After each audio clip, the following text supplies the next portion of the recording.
This is Danny Gould with the Gould team selling Silicon Valley. Welcome everyone to another Silicon Valley market snapshot for the third week here in October of 2019. Look everyone, if you're paying attention to the data week after week after week, you'll know that over the last couple weeks we've been talking about this decline in active inventory year over year and this rise in pending activity. And this week should be the tipping point for a lot of people to where you might actually start believing that there will be we are currently experiencing a resurgence in activity in the market. And how long will this last? I don't know. But the data certainly seems to imply that we are in a upward trajectory. So pay attention, folks. Look, we're at Santa Clara County statistics now for this week, and when we look at the active inventory for single-family homes, we're at 1307. When you compare that to last year, we're significantly down, almost 200 units down, which is fairly significant. Pendings were roughly the same, okay? That's good. Now, condos and townhomes. If you've been watching these videos for any period of time, you'll know that up until about a month and a half ago, 2 months ago, the condo and townhome sector was significantly outpacing the amount of inventory with regards to how things were looking last year. So when you compared year over year numbers, we were like 2 to 3 times where we were. But this week, we only have 14 more units on the market than we did at this time last year. This should be, guys, if you are a home seller, especially if you're a condo or a townhome home seller in Santa Clara right now, this should, with all due respect, be the sexiest thing you've seen all year long. This right here, folks, is a good sign for you. It means we have stabilized. We are no longer going into this upward trajectory of more houses and more condos coming on the market. We have settled down. We've come off our high a little bit, right, from where we were before, maybe 800, 900 units in the condo townhome sector, 700 units or so, and we've normalized now to about a 600. And of course, this time of year, things tend to slow down a little bit. Hi guys, I got some visitors here. Are you guys trying to bother me? No, not at all. Okay, no, I'm trying to keep it professional. We're not trying to bother you, we are bothering you. There you go. Oh, thank you, Ken. You're welcome. I appreciate it. Well, I'm gonna get back to my market update now. Please do. Yeah. Mo Money is now with Prosperity Mortgage. I am. Yeah. Did you see that? I did. I did. Perfect. Okay, Yes. now quit bothering me. Thanks, guys. Okay, now we're back. That little aside, I have too much fun with them. Anyways, so as you can see, the data charts right here are showing us that we've come a long way since the summertime. You know, this summer, I didn't know what was going on. You know, there was a lot of uncertainty. There was a lot of talk about a recession. And mind you, the recession still may happen.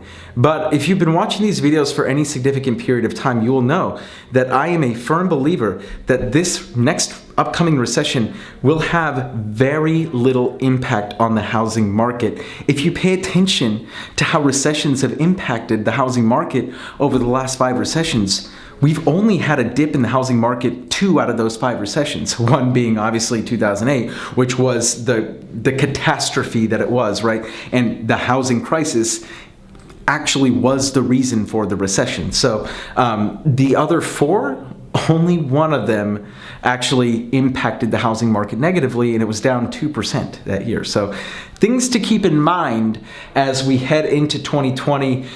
Obviously, there's going to be a lot of talk of a recession, and there's going to be a lot of noise out there, especially with the presidential debates and the election and all that. And what I would highly encourage you to do, especially if you're making a buying or selling decision, is do yourself a huge favor. Turn off the TV. Just turn off the noise, because all of that is garbage. They are programming you to live in fear. Don't let fear predicate your life. Okay, so let's move on to the heat map, shall we?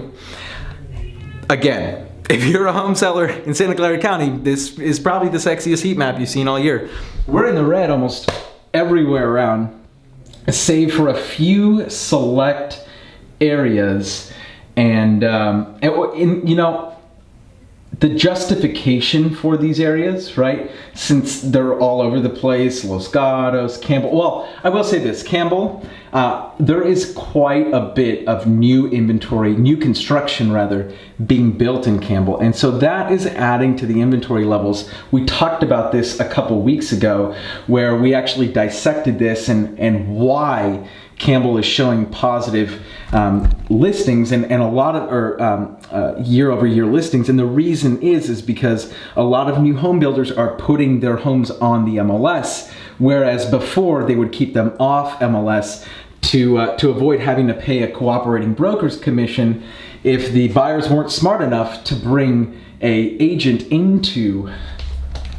Let me turn this around. I'm doing like a lot of this. You're seeing the hand. But you know, the home builders were keeping the homes off the MLS to avoid paying a broker compensation if the buyers weren't smart enough to bring an agent into the office the first time that they looked at the new construction. But now they're offering that cooperating brokers compensation because they're just trying to get rid of the inventory. And of course, the market is normalized to the point where things aren't just flying off the shelf. So they need that additional exposure. Make sense? So, but the rest of the market right here is, I mean, this should be a very, very comforting piece of data for you, a very, very comforting sign for any Santa Clara County, basically, or any mid-central Santa Clara County home seller, homeowner, anyone. Things are starting to look good for you guys. Now, on the pending side of things too, things are also looking very good. This whole central part here, everything that's basically in the red is also up in terms of pendings, which is an amazing sign. I mean, less inventory, more demand. Need I say more? Now remember, last week I did have that one caveat where we talked about the closings actually being down, or the pending numbers and the closing numbers not being very correlative, and that in large part is due to the increased number of transactions falling through. We are seeing more transactions falling through, and so it's definitely, if you're a home seller, prudent to make sure that you're dotting your I's, crossing your T's, making sure that your buyers that are making offers on your property are solid, right? And that you're protecting yourself in the sales process. But now, if you're a home buyer, obviously, what does that mean for you? Well, that means if a home's on the market right now, if a home's pending right now, and you're seeing it on the MLS, and you wish you'd gotten there, but you just didn't have the bandwidth at the time, and you know, it sold maybe 20 days ago. Keep your eye on those properties, because many times, not many times, but more often than we're used to seeing, those properties are coming back on the market. So don't lose sight of any home until it's 100% sold, until the check is in the seller's mailbox. That's not how it happens. They get wired into the, you know, you guys get it. Anyways, wow, I'm a little slow today. Let's move on to the Mid-Peninsula here, active listings. Now remember, when we talk about active listings, especially in the Mid-Peninsula or anywhere really, but when we talk about the Mid-Peninsula, whatever happens there, right? Whatever happens in Palo Alto and Los Altos eventually trickles down to the central and south parts of the county. And a few months ago, we were seeing like all of this in the red. I don't know if you guys remember. And then all the pendings in the black. So there was less inventory, more demand. Now the tides have turned to the point where, I mean, it's not crazy numbers, but what you're about to see here could be a preview for what we experience in the central part of the county. Now, I'm not saying this is an absolute, but this does tend to be the case. So pay attention. Active listings here, positive 17% year over year, 23% in Los Altos, Palo Alto 17. Los Altos Hills, this is such a small data set every single week that the volatility here should not scare you, because on any, you know, this could mean that last year there were 6 listings and this year there are 8. and so we get this huge increase or this huge number here when in reality the numbers are quite small. I can get some more if you're living in Los Altos Hills and you want some more information that's relevant to you. Just email me or call me or text me, and I can get you some data or some data that's specific to your area. That'll be a lot more helpful than just this number here, which is just going to scare you. Mountain View, not negative 11%. That's good. If you're a home seller in Mountain View, you want to see that. And by that same token, pending listings now. Palo Alto down pendings, up inventory. That should this in Palo Alto is actually, if you remember last week, the week before that, we've had a few weeks where this has been kind of the case, and so we want to pay attention to this because if those numbers continue to grow in the wrong direction, right? If we see more and more inventory and less pending sales, then that could spell some trouble here in the Mid-Peninsula, but nothing to be worried about just yet. And Los Altos, positive 45%, so some good activity happening here, right? So some of that additional inventory is being absorbed, right? Plus 23, plus 45, and obviously in Mountain View, some good activity there. So the only area that is screaming out like danger is pay no attention to Los Altos Hills. Is really Palo Alto, and obviously that's the epicenter. That really is the epicenter for our valley, right? And so we want to be cognizant of the fact that what happens there does eventually,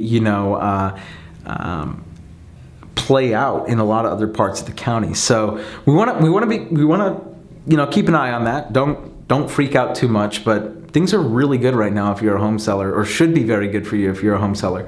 It's one of those markets where the volatility is still there, and we're not quite sure what's going to happen on any given week. And real quickly before we kind of digress, the South County numbers for this week, active listings. So for the last month and the month before that, things were looking pretty good in South County. Listings were down year over year, pendings were up. Now we're kind of seeing like this increase in activity here. I mean, this increase in inventory here. Gilroy plus 6, nothing to be too concerned with. And then in Morgan Hill, we have positive 21% year over year. Plus 6. So in Gilroy, everything's fairly stable. Remember about a month ago, things were great. The inventory was way down and the pendings were up. Things have leveled off here in Gilroy. Morgan Hill, yet nothing to be concerned about. Nothing too major to be concerned with. Truthfully, in Morgan Hill, that kind of is like that. That's like right there on the cusp, right, of San Jose and what most people consider like the South County. And so I wouldn't be too concerned, but let's pay attention to that because truthfully, in the center, if you're in the central part of the valley or of the county, and we're getting squeezed at both ends here, right? Then eventually it does kind of trickle down and trickle up, if you will. And so definitely things to pay attention to over the coming weeks and months. But let's not get it twisted, everyone. This is, if you're a home seller, probably the best market update that we've had all year. And a lot of it has to do with the leveling off of the inventory. I would say the pending sales are fairly consistent with where they've been, but when you look at the inventory differences between last year and this year in the single family sector, that should be very good news to you if you're a home seller. And same with condo and townhome sector, because truthfully, up until about 2 months ago, it kind of looked like doomsday, but things are leveling off, and a lot of that has to do with the fact that a lot of home sellers are taking their foot off the gas to try and let the market kind of, recalibrate, if you will. And I think a lot of people are seeing what the values are this year versus where they were last year. And truthfully, in most condo and townhome communities, we've seen a fairly significant drop in pricing over the last 18 months or so. And so when I hear, oh, there's a bubble coming, or when there's the crash coming, and it's just like, guys, we're in the middle of it. Yeah, I know. It's crazy, right? Like, people want to say, oh my God, it's coming. And it's just like, dude, it's already happening. And that's just the way it is, right? And keep in mind, this is very micro specific. This is specific to this area, right? The national headlines may be different, and truthfully, what happens here tends to play itself out. It's like the top end of the market everywhere, right? The top end of the market in the Mid-Peninsula eventually trickles down to the rest of the county. What happens here in the high end, in the heartbeat of the world, essentially, Silicon Valley now, eventually plays itself out in the rest of the country. And so, yeah, over the next 12, 24 months, we might see some more headlines about the market dipping in other parts of the country. But I'm of course, I'm not a soothsayer. I don't have a crystal ball, but I'm fairly confident about how things are going to play out for us over the next 12 months here in Silicon Valley, into the rest of 2020. Once the election hits, who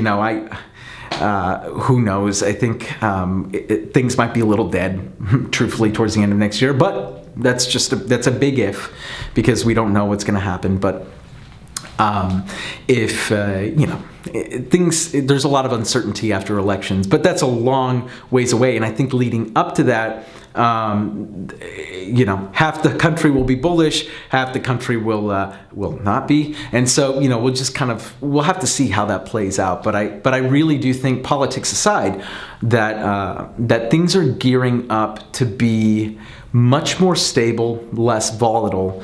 And there will definitely, that being said, be ebbs and flows in the market. And so it's on you to stay ahead of the curve and keep watching these market updates so that you know what you're doing. This is Danny Gould with the Gould team, selling Silicon Valley, and I will catch all of you in the next video.